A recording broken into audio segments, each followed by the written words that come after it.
ശതമാനം പ്രചോദനവും 99% കഠിനാധ്വാനവും എന്ന് തോമസ് ആൽവ എഡിസന്റെ വാക്കുകൾ സ്മരിച്ചുകൊണ്ട് ഞാൻ നബി എന്റെ എളിയ പ്രഭാഷണത്തിന് നാന്ദി കുറിക്കട്ടെ. കാലവും തലമുറകളും മാറിക്കൊണ്ടേയിരിക്കും. എന്നാൽ ചില വ്യക്തിത്വങ്ങൾ കാലത്തിനതീതമായി ചിരഞ്ജീവികളായി മനുഷ്യ മനസ്സുകളിൽ ജ്വലിച്ചുകൊണ്ടേയിരിക്കും. ഇത്തരം പ്രതിഭാധാരികൾ നമ്മുടെ ജീവിതത്തിന്റെ എല്ലാ മേഖലകളിലും നമ്മെ തേജസ്സുറ്റവരാക്കാൻ തക്ക സ്വാധീനം ചെലുത്തുന്നവരായിരിക്കും. അത്തരത്തിൽ എന്റെ അന്തരംഗങ്ങളെ പ്രകമ്പനം കൊള്ളിച്ച, എന്നെ ഏറെ സ്വാധീനിച്ച ഒരു സാമാന്യ പ്രതിഭയുണ്ട്. ഉറങ്ങുമ്പോൾ കാണുന്നതല്ല, ഉറങ്ങാൻ അനുവദിക്കാത്തതാണ് സ്വപ്നം എന്നെ പഠിപ്പിച്ച, ലോകമെമ്പാടുമുള്ള കോടിക്കണക്കിന് ജനങ്ങളെ ശാസ്ത്ര ലോകത്തിന്റെ അനന്ത സാധ്യതകളെ കുറിച്ച് ബോധവാന്മാരാക്കിയ, ഇന്ത്യയെ സ്വപ്നം കാണാൻ പഠിപ്പിച്ച അവൽ ഫക്കീർ ജൈനുൽ അബ്ദീൻ അബ്ദുൽ കലാം എന്ന ഡോക്ടർ APJ അബ്ദുൽ കലാം അല്ലാതെ മറ്റാരുമല്ലാതെ.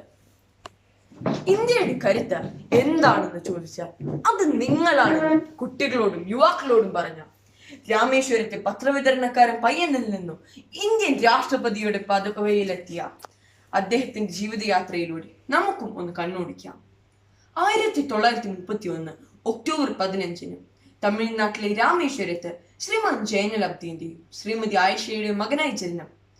സാമ്പത്തികമായി പിന്നോക്കം നിന്നിരുന്ന തന്റെ കുടുംബത്തിന് കുട്ടിക്കാലം മുതലേ ഒരു താങ്ങായി അദ്ദേഹം പത്രവിതരണത്തിന് പോയിരുന്നു. പഠിക്കുവാനുണ്ടായ അതിയായ ആഗ്രഹവും കഠിനാധ്വാനവും അദ്ദേഹത്തെ പിന്നീട് ഇന്ത്യയുടെ മിസൈൽ മാൻ എന്ന പദവിയിലെത്തിച്ചു. ജീവിതത്തിൽ കഷ്ടപ്പാടുകളും ബുദ്ധിമുട്ടുകളും വേണം, എങ്കിൽ മാത്രമേ വിജയം നേടുമ്പോൾ അത് ആസ്വദിക്കാൻ പറ്റൂ എന്ന് അദ്ദേഹത്തെ കൊണ്ട് പറയിച്ചത് അദ്ദേഹം കടന്നു വന്ന വഴികളും വിജയം നേടിയപ്പോൾ ഉണ്ടായ ആത്മസംതൃപ്തിയുമായിരിക്കണം. അദ്ദേഹം പോരാടിക്കൊണ്ടേയിരുന്നു, സ്വപ്നങ്ങൾ കണ്ടുകൊണ്ടേയിരുന്നു. ഇന്ത്യൻ യുവത്വത്തിന് സ്വപ്നങ്ങൾ കാണാൻ പഠിപ്പിക്കുകയും അതെങ്ങനെ പ്രാവർത്തികമാക്കണമെന്ന് കാണിച്ചു കൊടുക്കുകയും ചെയ്തു. അദ്ദേഹം സ്കൂൾ കോളേജ് പഠനശേഷം ഒരു ഫൈറ്റർ പൈലറ്റ് ആകണമെന്ന ആഗ്രഹം അദ്ദേഹത്തിന് സാധിക്കുവാനായില്ല. എങ്കിലും പിന്നീട് ISROയുടെ തലപ്പത്തെത്താനും ഇന്ത്യ വികസിപ്പിച്ച സാറ്റലൈറ്റ് ലോഞ്ച് വെഹിക്കിളിന്റെയും ബാലിസ്റ്റിക് മിസൈലിന്റെ ഏകോപനത്തിനും വിക്ഷേപണത്തിനും പിന്നെ ഇന്ത്യയുടെ ആണവ പരീക്ഷണങ്ങൾക്ക് നേതൃത്വം നയിക്കാനും അദ്ദേഹത്തിനായി. 2002 മുതൽ 2007 കാലഘട്ടത്തിൽ ഇന്ത്യയുടെ 11ാമത്തെ രാഷ്ട്രപതിയായി അദ്ദേഹം ചുമതല വഹിച്ചു. ലാളിത്യമായിരുന്നു അദ്ദേഹത്തിന്റെ മുഖമുദ്ര.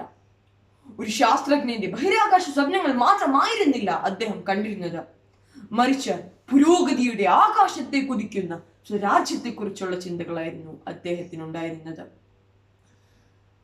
അദ്ദേഹം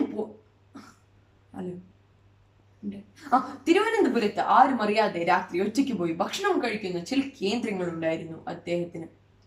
എല്ലാ ആർഭാടങ്ങളും തനിക്ക് മുമ്പിൽ നിരന്നു നിന്നപ്പോഴും സാധാരണക്കാരിൽ ഒരുവനായി ജീവിക്കുവാനായിരുന്നു അദ്ദേഹം ഇഷ്ടപ്പെട്ടിരുന്നത്.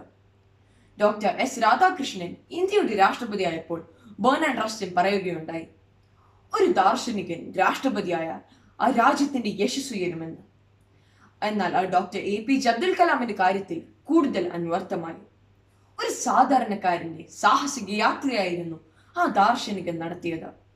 ഇന്ത്യൻ രാഷ്ട്രപതിയുടെ പദവി ഒഴിഞ്ഞ ശേഷവും അദ്ദേഹം ഇന്ത്യ മുഴുവൻ സഞ്ചരിച്ചത് ഒരു അതിഥിയായിട്ടായിരുന്നില്ല, മറിച്ച് ഒരു അധ്യാപകനായി, ഒരു ഉപദേശകനായി ഇന്ത്യൻ യുവത്വത്തിന് കരുത്തേക്കൊണ്ടായിരുന്നു. അദ്ദേഹത്തിന്റെ അഗ്നിച്ചിറകുകൾ എന്ന ഗ്രന്ഥം ഞാൻ ഉൾപ്പെടുന്ന പുതുതലമുറയുടെ മനസ്സിൽ എത്രയോ വലിയ ചിന്താദീപത്തിനാണ് തിരിതെളിച്ചിട്ടുള്ളത്. കുട്ടികളോട് സംവദിക്കാൻ അദ്ദേഹത്തിന് ഏറെ ഇഷ്ടമായിരുന്നു. കുട്ടികളോട് സംസാരിക്കുമ്പോൾ ചോദ്യങ്ങൾ അങ്ങോട്ടെറിഞ്ഞു കൊടുത്തുകൊണ്ട് അവരെ ചിന്തിപ്പിക്കുകയും അതിനുശേഷം ഉത്തരം പറഞ്ഞുകൊണ്ട് അവരെ ഉണർത്തുകയും ചെയ്തു. അദ്ദേഹം ഇങ്ങനെ സംവാദങ്ങൾ ഏറെ ഇഷ്ടപ്പെട്ടിരുന്ന അദ്ദേഹം 2015 ജൂലൈ 27 ഷിലോങ്ങിലെ ഇന്ത്യൻ ഇൻസ്റ്റിറ്റ്യൂട്ട് ഓഫ് മാനേജ്മെന്റിൽ പ്രസംഗിക്കുന്നതിനിടെ കുഴഞ്ഞു വീണു. അങ്ങനെ അഗ്നി അണഞ്ഞു. സ്വപ്നം കാണണമെന്ന് പഠിപ്പിച്ച, സ്വപ്നങ്ങളും ലക്ഷ്യങ്ങളും ഇല്ലാത്തത് ഒരു കുറ്റമാണെന്ന് നമ്മെ വീണ്ടും വീണ്ടും ഓർമ്മപ്പെടുത്തിയ, ശാസ്ത്രം ദൈവത്തോട് അടുക്കുവാനുള്ള ഒരു മാർഗം മാത്രമാണെന്ന് നമ്മെ പഠിപ്പിച്ച ആ ദിവ്യ നക്ഷത്രം തന്റെ അഗ്നിച്ചിറകുകൾ വിടർത്തി പറന്നുപോയി. ഇത്രയും പറഞ്ഞുകൊണ്ട് ഞാൻ എൻ്റെ എളിയ പ്രസംഗം ഇവിടെ ഉപസംഹരിക്കട്ടെ. നന്ദി, നമസ്കാരം.